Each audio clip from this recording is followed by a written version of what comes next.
Assalamualaikum warahmatullahi wabarakatuh.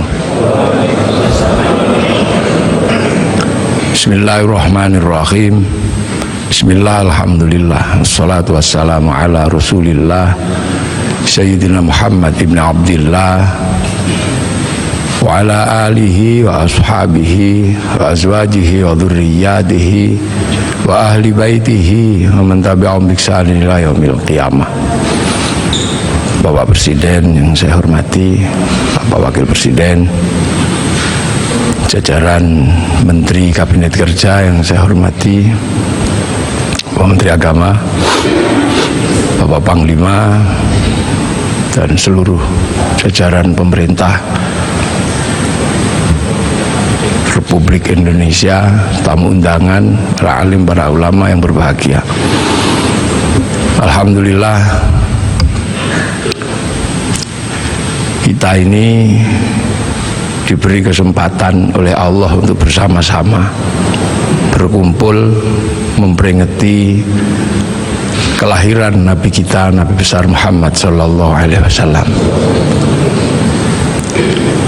sebagai sebuah upaya untuk mengingat bahwa alhamdulillah kita ini menjadi manusia yang bisa menemukan seorang Nabi.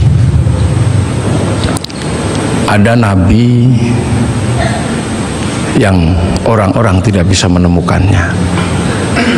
Nah, kita ini di negeri yang sangat jauh masih menemukan seorang Nabi. Afrika tidak lebih jauh dari Arab, Eropa tidak lebih jauh dari Arab. Tapi kita sejauh ini alhamdulillah masih kebagian agama Allah Subhanahu wa ta'ala. Indonesia ini sudah tempat yang sangat jauh. Naik pesawat ke Makkah ini sudah 9 jam. Nah, kita masih kebagian. Maka kita bersyukur kita masih kebagian, walaupun bagiannya ada yang tidak terlalu banyak. Al-Quran 30 juz, sampai di sini ada yang cuman kebagian Yasin. Alhamdulillah. Ada yang cuman kebagian kulhu, alhamdulillah. Ada yang cuman kebagian Bismillahirrahmanirrahim, alhamdulillah. Kita syukuri. Sholat demikian banyak diajarkan Rasulullah, alhamdulillah kita masih kebagian. Walaupun ada yang cuman kebagian setahun sekali hari raya, walaupun ada yang cuman kebagian seminggu sekali Jumatan, bahkan ada yang senengnya baru maghrib tok, alhamdulillah. Hadis demikian banyak, alhamdulillah kita masih kebagian. Walaupun hanya ada yang kebagian satu, dan yang satu kebagian kullu bid'atin dholalah wa kullu dholalatin finnar, yang satu kebagian innamal a'malu bin niat. Alhamdulillah. Doa yang sebegitu banyak, alhamdulillah kita masih kebagian. Walaupun hanya 2, ada yang kebagian doa makan sama doa ke kamar mandi. Ini alhamdulillah. Ini tidak lain dan tidak bukan karena Rasulullah oleh Allah ditakdirkan untuk menjadi nabi yang paling terakhir. Dan nabi yang paling terakhir ini adalah nabi yang punya jangkauan ketika manusia sudah tersebar di seluruh alam. Nabi Adam menjadi nabi mengurus satu keluarga.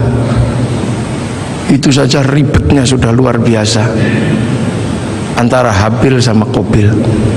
Nabi Nuh menjadi nabi, jangkauannya satu kaum. Itu aja ribetnya udah luar biasa.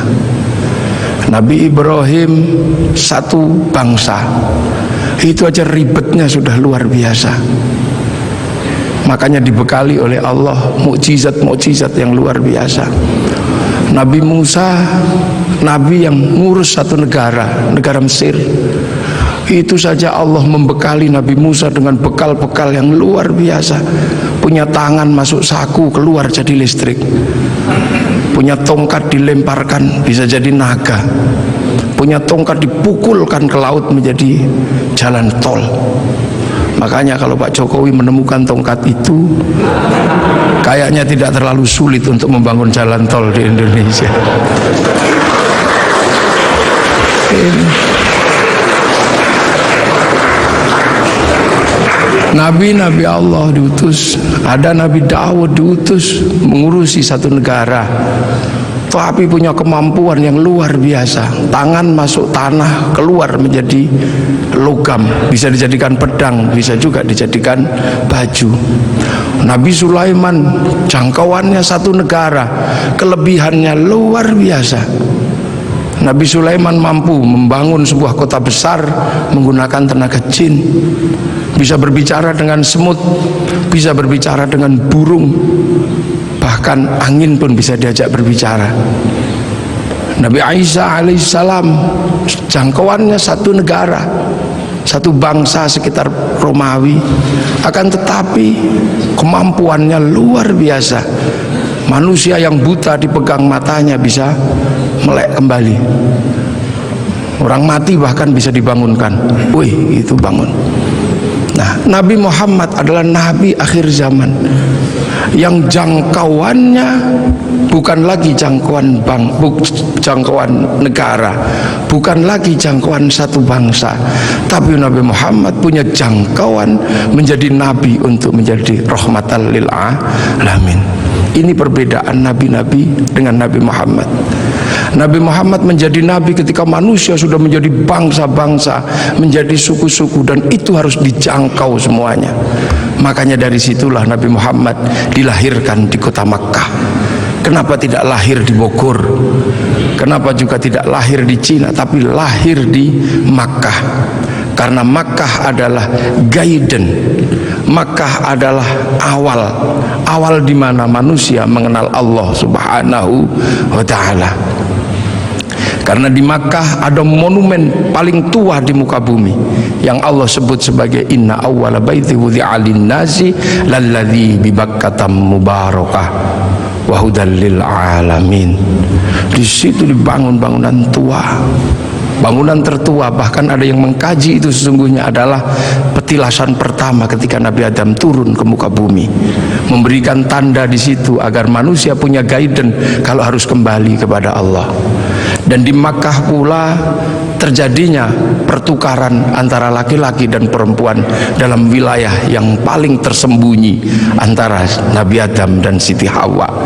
Pertemuan itu diabadikan oleh Allah dengan sebuah tugu yang sangat dikenal dengan nama Jabal Rahmah.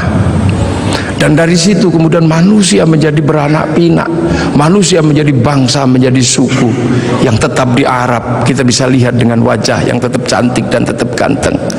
Yang pindah ke Eropa berubah menjadi tinggi besar dengan rambut merah. Yang ke Cina berubah menjadi sipit dengan pipi yang agak tembem kayak bakpao. Kemudian yang pindah ke Afrika berubah menjadi hitam gosong, yang bisa kita lihat hitam kulitnya. Nah, yang ke Indonesia berubah jadi seperti kita, kecil-kecil, pesek-pesek, seperti inilah. Nah, ini semua akan dijangkau dalam konsep rahmatan lil alamin. Nah, manusia ketika berpindah-pindah, guidance itu hilang. Maka Allah kemudian mengutus seorang nabi untuk mencari guidance itu. Diutuslah Nabi Ibrahim alaihissalam untuk menemukan itu. Dan alhamdulillah Nabi Ibrahim ditemani oleh putranya namanya Ismail dan istrinya namanya Hajar, menemukan kembali situs di mana manusia harus kembali kepada Allah. Situs itu dibangun ulang sama Nabi Ibrahim dan berdoa, Rabbana inni askantu min dzurriyyati biwadin ghairi dzi zar'in 'inda baitikal muharram Rabbana liyuqimus sholata waj'al afidatan minan nasi tahwi ilaihim warzuqhum minas thamarati la'allahum yashkurun. Maka karena Nabi Ibrahim menemukan guidance itu, Nabi Ibrahim menjadi orang yang paling terkenal di muka bumi dengan nama yang berbeda-beda. Ada yang menyebut Ibrahim, ada yang menyebut Abraham, bahkan ada yang menyebut sebagai Brahma. Walaupun ini butuh penelitian yang sangat luar biasa mendalam. Kenapa? Karena Nabi Ibrahim ini punya simbol yang kemudian diduplikasi oleh seluruh manusia di muka bumi. Di India ada simbol yang mirip dengan simbol yang ditinggalkan oleh Nabi Ibrahim. Ini butuh kajian mendalam, dan ini mesti saya sampaikan dalam sebuah forum kenegaraan seperti ini, karena ini yang akan mengurai benang kusut antara manusia di muka bumi dengan lahirnya Rasulullah Muhammad Sallallahu Alaihi Wasallam. Umat Islam mengenal Ka'bah, sebuah batu dengan tengah yang tidak ada isinya apa-apa, kosong. Di India ada bangunan yang sama, batu dengan isi yang tidak ada isinya di tengah, namanya stupa. Di Islam ada namanya Jabal Rahmah, sebuah tugu batu. Kemudian di India dikenal ada yang namanya Linggayoni. Ada air yang namanya Zam-Zam. Kemudian ada air yang bernama Gangga, Yamuna. Ada perjalanan suci dengan kain selempang. Di sini ada berwarna putih, di sana ada berwarna kuning. Selesai perjalanan suci, ada urusan yang sama terkait dengan urusan rambut. Yang di sini tahallul, yang di sana digundul. Selesai perjalanan suci itu semuanya ada darah, yang di sini ada kurban, yang di sana ada gadri. Dan kalau sudah bersujud meninggalkan hitam 2, yang di sini 2, yang di sana 8. Ini butuh kajian yang sangat mendalam, bahwa ini adalah awal dari yang namanya millata Ibrahim.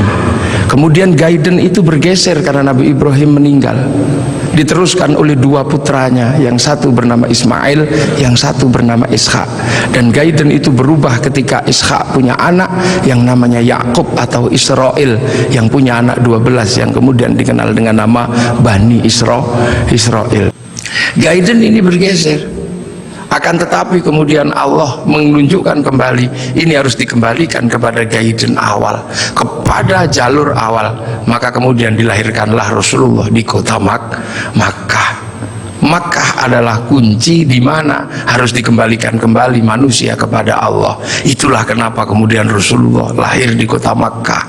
Untuk apa? Mengembalikan simbol kenabian dari awal sampai akhir sebagai wujud khatamul nabiyan.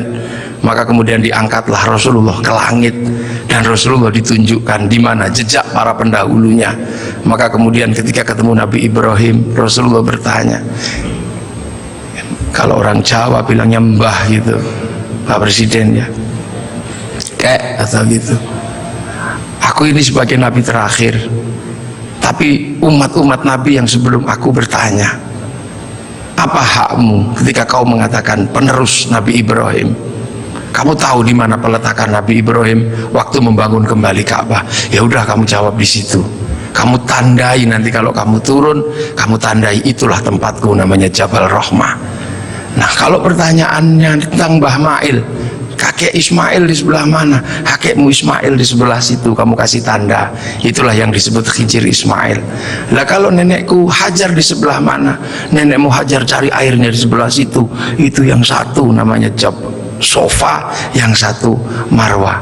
Lah penjenengan melempari setan itu di sebelah mana? Sebelah situ. Nanti kamu kalau turun kamu kasih tanda biar tidak dilupakan manusia.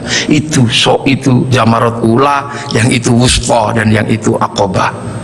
Nah sekarang kalau gitu yang dulu punya Ka'bah ini siapa? Itu kakekmu Adam. Mumpung orangnya masih di situ, kamu tanyalah, Mbah, apa itu apa? Ka'bah itu dulu aku khawatir, aku turun ke sini takut kehilangan jejakku. Ku kasih tanda dan disebut inna awwala baiti wudi'a lin-nasi lalladzi bi Bakkah mubarakah. Nah kalau Jabal Rahmah itu apa? Kayak kalau bahasa kita, waduh kalau itu saya tunggu I love you ku sama nenekmu Hawa, I love you ku di situ katanya. Pokoknya kalau kamu nanti turun jangan kamu lupakan, kembalikan seluruh jejak kenabian. Maka semenjak itu kemudian umat Islam bersama Rasulullah diperintahkan untuk beribadah. Rasul adalah khatamul anbiya wal mursalin, dan jejak kenabian yang mengarahkan kepada Allah ada di Makkah, dengan situs tertuanya adalah Ka'bah. Pemahaman tentang Rasulullah lahir di Mekah ini juga akhirnya menjadi kunci. Kunci apa? Kunci bagi kita semua, bahwa kita bukan orang Makkah, kita orang Indonesia. Rasul di Makkah, Rasul ini lahir di Arab. Maka kemudian pelajaran Islam pertama didedikasikan untuk mengajari orang Arab agar kembali kepada Allah. Dan Rasul tidak pernah kemana-mana. Rasul mengajarkan Islam hanya sampai di kota Madinah. Setelah itu dalam waktu 22 tahun Rasulullah meninggal. Nah, memahami Rasul yang lahir di Mekah adalah menjadi tonggak. Lantas bagaimana bisa Rasul yang ada di Makkah bisa sampai ke Indonesia ajarannya, dan 90% penduduk Indonesia mengikuti Rasulullah Muhammad Sallallahu Alaihi Wasallam. Ini pasti bukan sesuatu yang mudah. Dalam bahasa Al-Quran, siratal mustaqim, ada yang namanya siratal ladzina an'amta alaihim. Dan inilah yang membuat kemudian kita dengan peringatan Maulid akan ada sesuatu yang bisa sangat menjadi refleksi dasar antara Makkah sama Madinah, antara Madinah sama Indonesia, punya sejarah yang sangat panjang, dan itu bukan datang dengan tiba-tiba. Rasulullah di sana mengajarkan orang-orang sana dengan gaya di sana. Rasulullah sangat terkenal ketika mengajarkan Islam. Rasul bukanlah orang yang keras, Rasul juga bukan orang yang membabi buta. Rasul dijelaskan, anitum harisun alaikum bil mu'minina raufur rahim. Rasul begitu berharap bagaimana umat ini kembali kepada Allah. Maka Rasul punya sistem pembelajaran kepada umatnya dengan cara yang berbeda-beda, dengan cara yang sederhana. Ada yang pinter kelasnya Sayyidina Ali, diajarkan dengan cara standar orang pinter. Ya Ali, kamu sholat. Ali, iya ya Rasul. Yang khusyuk, ya. Nanti kalau kamu khusyuk, kamu akan saya kasih serbanku yang hijau atau yang merah, terserah kamu pilih yang mana. Sayyidina Ali sholat, selesai sholat langsung menyatakan, yang hijau ya Rasulullah. Pasti kamu gak khusyuk karena kamu menginginkan yang hijau. Ulangi lagi, dan begitu seterusnya sampai akhirnya Sayyidina Ali ketika sholat dipanah kakinya tidak kerasa. Setelah itu Rasulullah mengimami sholat orang-orang dengan kelas-kelas kayak Sayyidina Ali. Tapi bagi kelas yang kedua menjadi masalah. Kelas pertama ketika Rasulullah sholat, di belakangnya langsung sama-sama mengikuti Rasulullah dhahiran wa batinan, dengan badan dan dengan hati.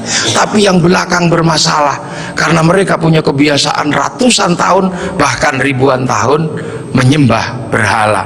Ada wujudnya dan ada namanya serta bentuknya beda-beda. Maka Rasul ditanya, bagaimana ya Rasul yang belakang tidak bisa? Maka Rasul minta sama Allah, ya Allah yang depan bisa, yang belakang tidak bisa. Ya sudah, akhirnya diajari sama Allah. Allah cukup mengajarkan, u'budullaha ka'annaka tarahu fa illam takun tarahu fa innahu yaraka. Beribadahlah engkau kepada Allah seolah-olah engkau lihat Allah. Tapi kalau kau nggak lihat Allah, yakin Allah lihat engkau. Maka kemudian para sahabat yang di belakang, yang tidak sekelas Sayyidina Ali, ketika sholat cuma Allahu Akbar, matanya tidak boleh terpejam. Karena apa? Harus mencari Allah. Ka'annaka tarahu, seperti engkau melihat Allah. Maka dilihat kemana.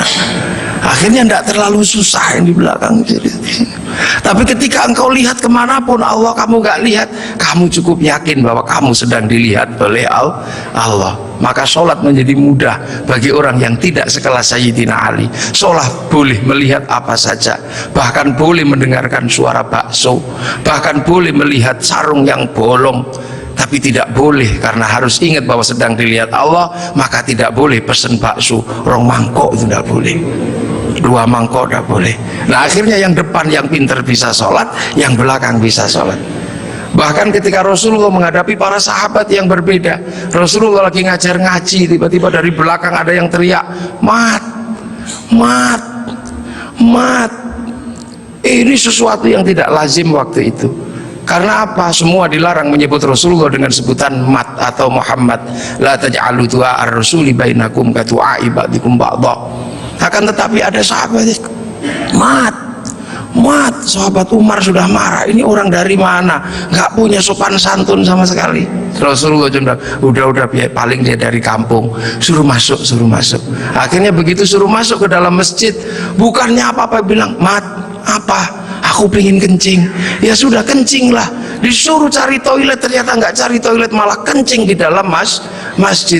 Sayyidina Umar sudah nggak tahan melihat kelakuan seperti ini, maka kemudian tariklah pedang Sayyidina Umar, mau dipenggal ini kepalanya. Rasulullah cuma mengatakan, Umar jangan, begini-begini juga umatku, ini datang dari kampung yang sangat jauh, di kampungnya memang terbiasa kalau kencing sembarangan, ada bantrek juga dikencingi, ada selokan dikencingi, gini-gini juga umatku, gini-gini juga santriku, tapi ini santri dari Bogor.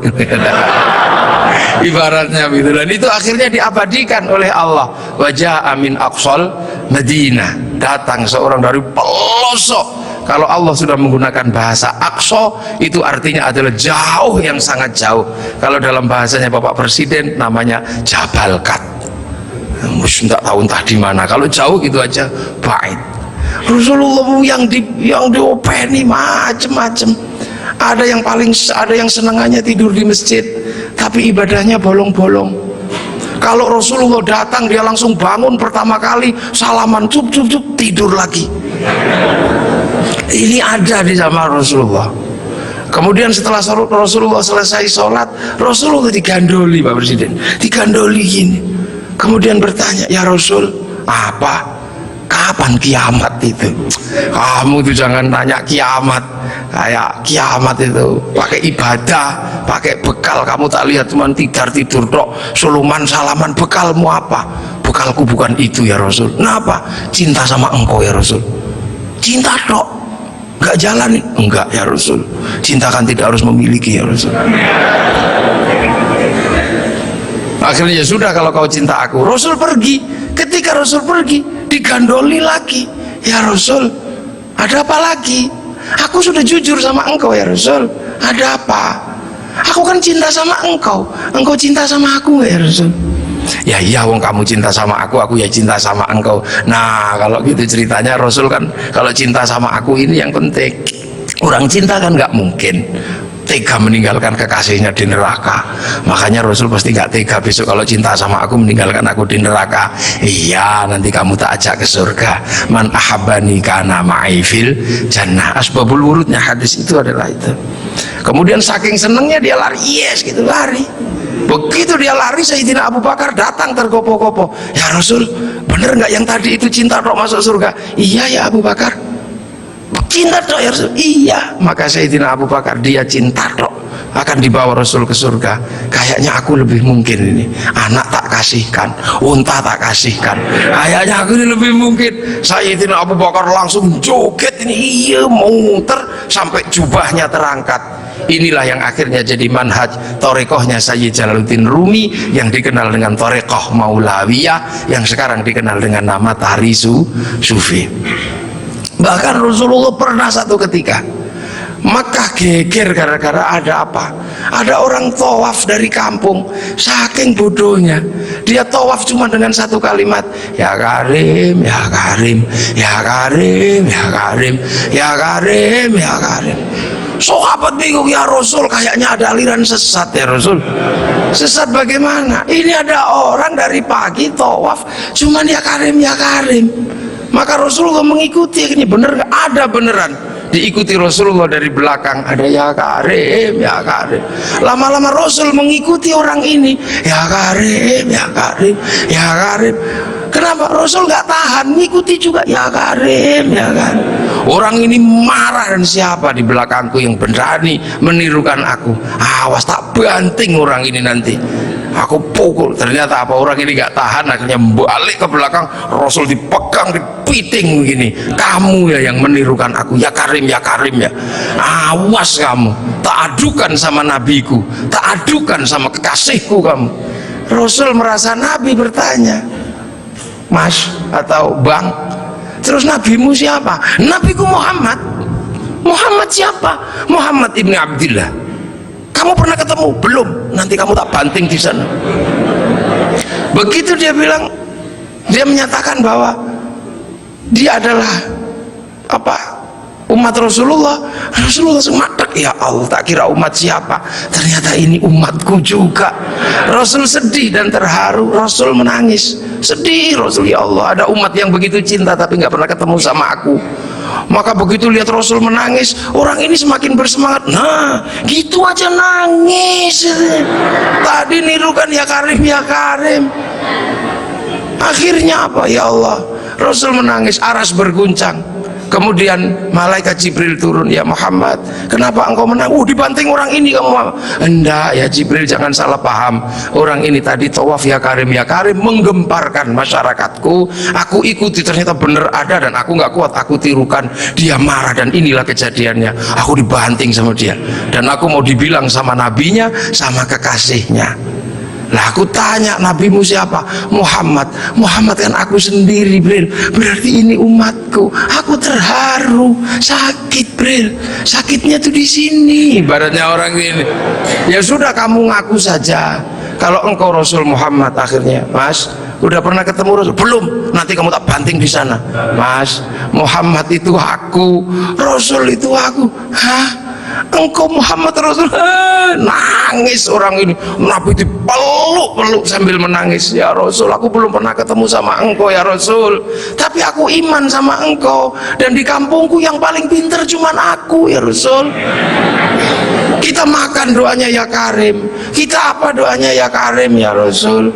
Tolong ya Rasul, karena ini kami bodoh dari kampung, kami nggak ngerti apa-apa. Tolong ajaklah aku ke surgamu kalau engkau masuk surga ya Rasul. Iya, nanti kamu bareng, sama-sama nangis. Saking senengnya orang ini lantas berjoget, iya gitu. Saking senengnya mau diajak Rasul ke surga. Malaikat Jibril dibilang sama Allah, Jibril bilang itu, walaupun orang itu nanti diajak Muhammad masuk surga, katakan padanya, dosanya tetap kuhitung. Malaikat Jibril menyampaikan ke Rasulullah. Rasulullah menyampaikan, ya Mas, Allah barusan berfirman lewat Jibril, walaupun engkau nanti kuajak masuk surga, tapi dosamu tetap dihitung sama Allah. Orang ini kaget juga, enggak ada perubahan apa-apa, cuman melotot aja. Apa ya Rasul? Dosaku mau dihitung sama Allah. Suruh ngitung, nggak takut aku. Suruh ngitung aja kalau dosaku mau dihitung sama Allah. Nggak takut aku, tapi hati-hati, kalau dosaku sampai dihitung sama Allah, Allah tak ajak hitung-hitungan sama aku. Loh, kok Allah kamu ajak hitung-hitungan? Bagaimana? Akan kuhitung seberapa besar dosaku, kan kuhitung dengan seberapa besar pengampunan Allah. Kalau Allah Maha Pengampun, nggak mungkin dosa gini aja kok dihitung. Kalau dosa gini aja dihitung, nggak usah pakai gelar Maha Pengampun. Maha Pengampun, oh, gini aja dihitung. Jadi zaman Rasul ini lu potret Rasulullah. Maka Rasulullah mampu menjadi rahmat bagi semuanya, sehingga kemudian pelajaran Rasulullah yang tidak masuk akal waktu itu bisa diterima oleh sebuah kalangan yang sangat jauh dari peradaban. Maka kemudian Islam yang sulit diterima oleh orang di Arab waktu itu bisa diterima. Sulit bagi orang Arab menerima Islam. Orang Arab Tuhan ada patungnya, Islam mengajarkan Tuhan tidak ada patungnya. Di sana diajarkan banyak Tuhan, ini diajarkan Tuhan satu. Di sana tidak ada air, Islam mengajarkan toharoh pakai air. Susah, diminum aja susah, pakai disuruh mandi. Padahal di sana orang mandi berbeda dengan kita. Kita jinabatnya sebulan sekali, sana bisa semalam 8 kali. Susah, air disuruh pakai toharoh pakai air. Sudah panas disuruh puasa, makanan susah disuruh zakat. Sudah gitu tawafilah yang paling sulit bagi orang Arab waktu itu. Orang Arab waktu itu sangat susah karena melihat perempuan itu begitu sesuatu yang sangat luar biasa. Lihat kaki sudah syahwat. Tapi waktu itu Islam mengajarkan bagaimana ketika tawaf muka dibuka, betapa syahwatnya sangat tinggi ketika muka dibuka. Dan pada saat yang sama seorang laki-laki tidak diperbolehkan menggunakan kain berjahit, sehingga kalau mau berbuat jahil tinggal bes gitu. Itulah ujian terberat waktu itu, dan itu susah dipahami oleh orang Arab. Makanya memahami Rasulullah itu tidak mudah. Makanya tidak mudah. Bagaimana seorang panglima perang kayak Sayyidina Umar bisa patuh sama orang yang tidak pernah berkelahi. Bagaimana Sayyidina Abu Bakar seorang konglomerat mau menuntun unta Rasulullah. Bagaimana seorang gadis 10 tahun bergembira ria dinikah sama orang 50 tahun. Ceritanya bisa kita tahu, tapi suasana psikologisnya tidak pernah bisa kita tangkap. Nah inilah maka Islam berkembang. Kemudian Islam bergeser, orang-orang tahu oh ini bagus, geser kemana? Geser ke Persia. Pertama dari Madinah geser ke Persia. Di Persia penyembah api, karena orang Persia nyembah api, kemudian ikut Islam. Raja Rustum besanan sama Sayyidina Ali, lahir Sayyid Ali Zainal Abidin, masuk Islam. Karena orang Majusi sebelumnya menyembah api dan masuk Islam.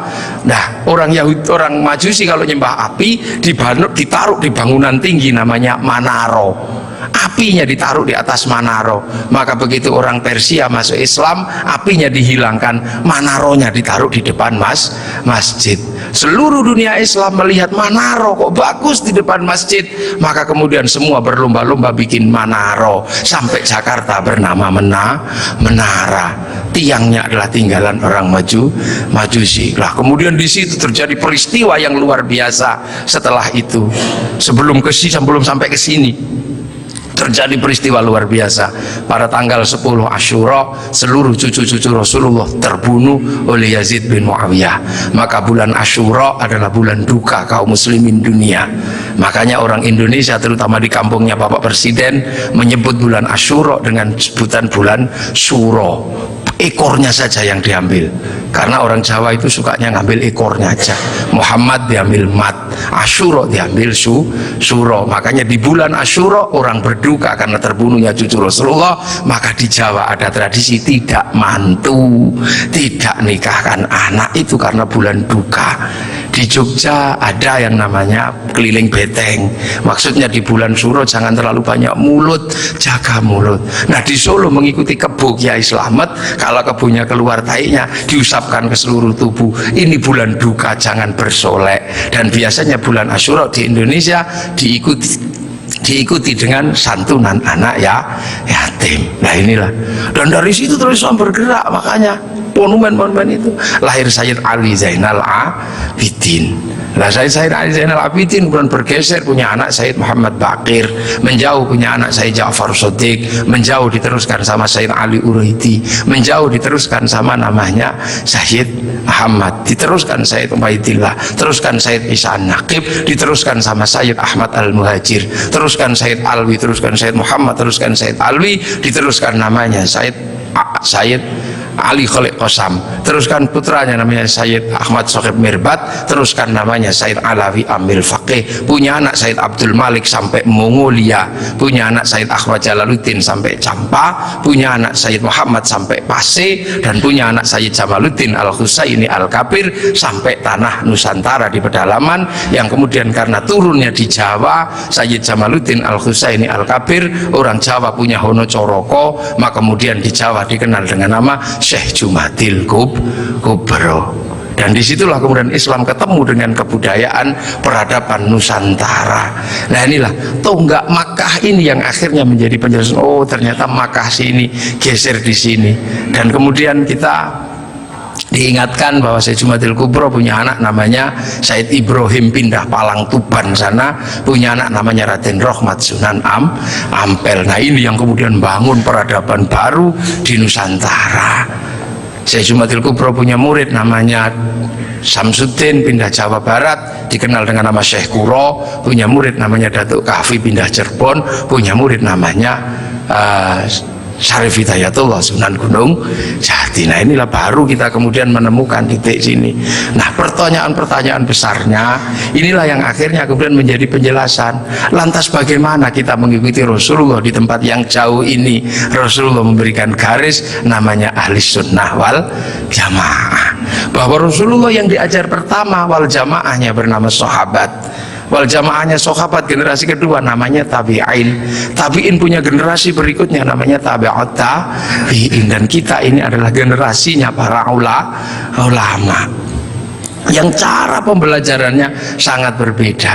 Di Arab sana Rasulullah mengajarkan bagaimana makan dengan 3 jari, masih bisa dijalankan sampai hari ini karena di sana masih kurma sama roti. Begitu sampai di Nusantara sudah tidak kurma dan tidak roti, tapi sudah soto. Maka makan dengan 3 jari sudah bukan sesuatu yang mudah. Di sana kurban pakai unta, di sini tidak lahir unta, tapi lahir kerbau sama sapi. Karena terlahir kerbau sama sapi, maka jangan memaksakan diri kurban pakai unta, nanti ditangkap oleh polisi karena nyuri untanya Kebun Raya Bogor. Ini di sana masih bisa pakai jenggot dengan utuh, tapi di sini rasnya adalah ras Mongoloid, sudah tidak punya jenggot. Inilah maka ulama awal yang datang ke sini tidak pernah ribut masalah simbol-simbol yang tidak bisa dilakukan oleh orang Indonesia. Nah, sekarang ini tugas pemerintah karena banyak orang yang kemudian lupa kedudukan itu, kemudian memaksakan menjadi orang dipaksa langsung ikut seperti Rasulullah. Nah, ini yang harus kita pahami, bahwa kita ini berkedudukan sangat jauh. Quran saja berbeda-beda ketika mengajarkan. Di awal Rasulullah Quran tidak ditulis. Kenapa? Karena sahabat apal Quran. Orang apal tidak perlu menulis. Saya apal wajah istri saya, nggak pernah bawa fotonya kemana-mana, karena saya apal. Makanya ibu-ibu yang fotonya dibawa kemana-mana jangan seneng dulu, jangan-jangan karena belum apal. Lalu kemudian setelah Rasulullah meninggal, sahabat nulis Quran, nulis Quran sahabat. Untuk apa? Untuk tabiin yang tidak ketemu Rasulullah. Tiba-tiba generasi sahabat meninggal, tabiin mengajar bawahnya. Qurannya sahabat terlalu pinter, cuman lungki-lungki kayak cacing gitu aja. Maka kemudian dikasih titik oleh Abul Aswad Ad-Du'ali. Disebar lagi, generasi pertamanya hilang, titik-titik nggak cukup, maka dikasih fathah, kasroh, dhamma atau syakal. Yang ngasih syakal Syekh Khalil bin Ahmad Al-Farahidi. Disebar lagi, yang baca Quran karena Islam rahmatan lil alamin, bukan lagi orang Arab semata. Orang Andalusia baca Quran wadduha, keliru menjadi wadduhe. Ini. Nah, orang Turki mustaqim, mustaqin. Masuk ke Indonesia dibaca oleh orang Padang lakanud, keluarnya lakanumi. Karena orang Padang kalau bilang Muhammad Mahamme. Orang Sunda ketika baca alladzina, sebagian besar keluarnya alladzina. Begitu masuk ke Jawa, ketemu dengan huruf hono coroko. Alhamdu karena punyanya ko, gak punya huruf ha, maka alhamdu menjadi alkamdu, al-fatihah menjadi al-fatihah. Ini itu.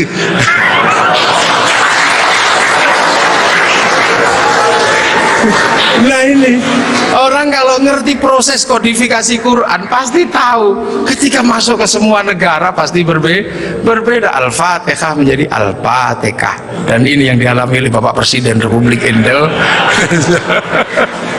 Iya, makanya Al-Fatihah itu. Ya Hayyu Ya Qayyum menjadi Ya Qayyuku Ya Qayyum. Rabbil Alamin kayaknya punya huruf ain, nggak punyanya ngo, keluarnya Rabbil Ngalamin. Nggak punya dot, punyanya lo, maka Ramadan keluarnya Romlan. Begitu dibaca orang Bali sangat susah, karena orang Bali nggak bisa bilang tok, bilangnya tok, maka sirotol menjadi sirotol ladzina an'amta alaihim. Islam berkembang ke semua negara dan berbeda. Ketika dibaca oleh orang Bugis alaihim, keluarnya alaihing. Karena orang Bugis kalau bilang n jadi eng, kalau bilang eng jadi n. Makanya ada dulu mantan Kabulok bernama Beduamang, itu berasal dari Abdurrahman. Nah, itulah makanya kemudian Islam bergerak. Nah, lantas apa? Lantas terciptalah sebuah ilmu untuk bagaimana orang di seluruh dunia Islam mampu membaca Al-Quran. Dibikinkanlah sebuah ilmu yang dikasih judul At-Tajwid fi Qiraatil Quran, yang nulis Abu Ubay Qasim bin Salam. Orang akan tahu. Nah, ini generasinya para ulama, dan yang paling besar yang mungkin Bapak Presiden sudah pernah saya sampaikan, tapi ingin saya sampaikan lagi biar kita tidak lupa. Ada perubahan besar ketika masuk ke tanah Nusantara, di mana waktu itu tanah Nusantara sangat susah dimasuki Islam. Kenapa? Ini bangsa sudah sangat beradab. Bangsa ini bukan bangsa kecil. Tahun 1222 ke atas sebelum tahun 1300 sudah mampu menaklukkan Mongolia. sebuah kekuatan internasional yang menaklukkan Eropa, menaklukkan Arab, mampu ditaklukkan oleh kekuatan Nusantara yang namanya Singasari. Makanya hal itu bisa kita lihat betapa kita bangsa punya tinggalan-tinggalan yang luar biasa. Orang Arab punya alat musik yang namanya terbang, terbuat dari kayu dan kulit. Orang Eropa punya alat musik yang namanya gitar, terbuat dari kayu dan tali. Tapi orang Nusantara salah satu alat musiknya adalah gamelan, terbuat dari logam. Hanya bangsa yang menguasai ilmu pertambangan yang maju dan penguasaan metalurgi yang mapan mampu membuat alat musik dari logam. Dalam cerita-cerita besar, kita juga punya cerita besar yang sama. Orang Eropa punya cerita tentang Cinderella, kita punya cerita bawang putih, bawang merah. Orang Eropa punya Samson, orang Arab punya Sam'on, kita punya Bandung Bondowoso, kita punya Sangkuriang, kita punya si pahit lidah. Orang Sanya punya cerita Romeo Juliet, orang Arab punya cerita yang namanya Laila Majnun, kita punya cerita Andi-Andi Lumut, kita punya cerita, banyak sekali cerita cinta di Indonesia. Sana punya cerita namanya Kura-Kura Ninja, kita punya cerita Kancil Nyuriti. Sama saja, apa bedanya? Bahasa-bahasa kita juga bahasa-bahasa yang tidak bisa direndahkan. Orang Inggris bilang rice, orang Arab bilang rus, orang kita bilangnya macam-macam. Kalau masih di sawah namanya padi, kalau sudah dipanen namanya gabah, kalau sudah digiling namanya beras, kalau patah-patah namanya menir, kalau dibungkus namanya lontong pakai daun, kalau dibungkus pakai namanya ketupat pakai janur, kalau tidak dibungkus namanya nasi, dicuri satu namanya sebutir nasi, kalau diuplek-uplek namanya bubur, pantatnya kosong namanya kerak atau intip. Sana cuma rice sama rus. Ini yang kita tidak boleh, malu menjadi bangsa Indonesia. Semua yang kita miliki sama. Ini menandakan bahwa kita menjadi sebuah bangsa yang besar, berkasta-kasta, berbeda-beda. Maka kemudian Islam mulai memperkenalkan konsep besar sehingga kita punya bangsa dan negara. Konsep besar apa? Diperkenalkanlah bagaimana hidup bersama, saling menjaga. Diperkenalkan konsep besar namanya musyarakah yang akhirnya dikenal dengan bahasa masyarakat. Kalau sudah jadi musyarakah, semua harus saling mengerti dan saling bertanggung jawab. Maka diajarkanlah menggunakan kalimat Rasulullah, kullukum ra'in wa kullukum mas'ulun an ra'iyati. Raja dan hamba dihilangkan, diganti dengan ra'iyah yang diserap ke bahasa Indonesia menjadi rakyat. Dan satu-satunya bangsa Islam di dunia yang mampu mengadaptasi kalimat ra'iyah menjadi rakyat hanya ulama-ulama Indonesia. Hanya ulama Indonesia. Nah, kenapa? Karena kita ini pilihannya berbeda. Pilihan bangsa yang disebut waja'alnakum syu'uban wa qabaila, disinilah tempatnya. Arab tidak ditemukan bangsa yang berbeda, mereka satu bangsa. Eropa satu bangsa, Arab satu bangsa dipikul puluhan negara, Eropa satu bangsa dipikul puluhan negara. Tapi disinilah ada satu-satunya tempat puluhan bangsa bisa dipikul oleh satu negara, Kesatuan Republik Indonesia. Makanya harus disatukan. Tidak ada lagi raja hamba yang adalah ra'iyah. Kalau sudah ra'iyah, tidak boleh lagi menyebut kafir. Kenapa? Karena kafir adalah orang yang menentang Allah dan memusuhi kaum muslimin. Kalau sudah hidup bersama namanya dhimmi. Kalau sudah saling bertanggung jawab namanya ra'iyah. Maka ketika para ulama sudah menyebut kita dengan sebutan rakyat, jangan lagi kau turunkan derajat ra'iyah menjadi derajat kafir. Maka tidak ada lagi kata kafir di Indonesia karena sudah ra'iyah atau rakyat. Ini kenapa para ulama sepuh tidak ada yang menyebut kafir. Kemudian ra'iyah kalau berkumpul diajarkan bagaimana hidup bersama, berbahagialah, berbicaralah dengan baik-baik. Maka konsep yang ditawarkan adalah wasyawirhum fil amri. Maka kemudian ra'iyah yang hidup bersama dan berbicara secara bersama disebut musyawarah. Kalimat wasyawirhum fil amri. Kemudian kalau bermusyawarah jangan menang-menangan sendiri, berbagilah, saling bertoleransi. Maka kemudian lahirlah konsep besar, konsepnya disebut tafassahu fil majalis. Maka kemudian muncullah istilah majelis. Dan ketika para ro'iyah mengangkat pemimpin, harus seluas cakrawala yang pernah diajarkan Allah, wasi'a kursiyus samawat, maka kedudukannya adalah bernama kursi. Ada kursi presiden, ada kursi DPR, ada kursi menteri. Karena daerah ini yang membangun adalah para wali, maka kawasan ini disebut wilayah. Kalau saya mau tanya, di mana negara dengan konsep dasar keagamaan Islam yang mampu membangun sebuah struktur negara hari ini, itu ada di Indonesia. Maka jangan kau sebut negeri ini negeri tauhid, karena ra'iyah, musyawarah, termasuk kursiyun, termasuk majelis, termasuk wilayah, bukan menjadi bahasa orang nongkrong, tapi ini adalah bahasa resmi negara yang tertuang dalam Undang-Undang Dasar Negara Republik Indonesia tahun 1945. Dan inilah yang membuat kita, makanya insya Allah kita ini akhirnya, alhamdulillah, kita akhirnya tahu, oh ternyata kita ini pengikut Rasulullah, tapi bukan pada pangkat sahabat, bukan pun pada pangkat tabiin, tapi kita pengikut Rasulullah pada pangkat muridnya para ulama. Makanya biasa saja kadang di sini kayak gini kita diajarkan bagaimana hidup bersama, karena kita wal jamaah Indonesia. Makanya Bapak Presiden waktu kecil pasti dengar orang di Jawa sana kalau sholat zuhur mestinya 11:30, Pak Pratik ya, itu bisa mundur sampai 1:30. Kenapa? Karena jamaahnya masih ada di sawah. Terus Allahu Akbar, Allahu Akbar, sambil nunggu. Lantas pujian Robana datang, ada Tombowati karena capek nunggu, pegel, sampai ada diuruki anjang. Itu cara di sini. Terus sholat. Nah sholat di sini Allahu Akbar, karena sinyalnya jauh, kita ini pemancar lokal, biasa sinyalnya suka hilang kan. Allah Akbar, ada bakso gitu, ding ding, sinyalnya hilang, bakso gitu. Nah inilah Indonesia. Makanya karena sinyal yang hilang, habis itu para ulama mengajarkan kalau kepalamu bocor seperti itu, nggak inget Allah, inget apa, udahlah kalau habis sholat ditambal, maka habis sholat ada zikir la ilaha illallah, la ilaha illallah. Nah sekarang ada yang protes, kenapa berzikir pakai gini-gini? Bukankah sahabat kalau zikir terdiam? Sahabat murid Rasulullah terlalu dekat dengan Rasulullah, batinnya wusul kepada Allah sampai ke sana. Kalau wal jamaahnya ulama disuruh diam begini, tidur. Nah puasa juga sama. Orang Indonesia kalau puasa nggak terlalu khusyuk karena keluar rumah ada belimbing, ada jambu. Kalau di Arab keluar rumah ketemunya padang pasir, lebih khusyuk. Maka di sini lebih sering disuruh tidur gitu. Dalilnya apa? Naumu shaimin ibadatun. Nah kalau malam pakai doktek, setelah itu halal halal. Haji juga sama, nggak bisa langsung ke sana Pak Presiden, antrinya 25 tahun.